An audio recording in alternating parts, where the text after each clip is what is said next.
তখন 5 মাস বয়স, তখন আস্তে আস্তে শীষ দেওয়া শেখে। শীষ দিতে দিতে আস্তে আস্তে নানা ধরনের কথা বলতে পারে। আল্লাহ, মা, ময়না, মিঠু, ডন, অনেক ধরনের কথাই বলে।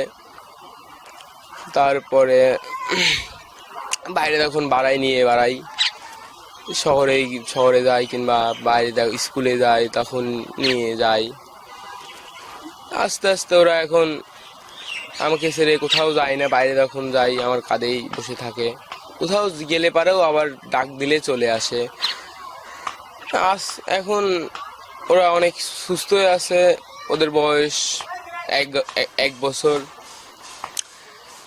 আল্লাহর রহমতে ওরা আমাকে ছেড়ে যাবে না, এই ভরসা আমার আছে। অনেকজন অনেক কথা বলতো যে শালিক পাখি কেন বসিস, কথা বলাতে পারবি না। আমার ইচ্ছা ছিল যে আমি শালিক পাখি কথা বলাবই, উনি যেমন করে হোক কথা বলাবো।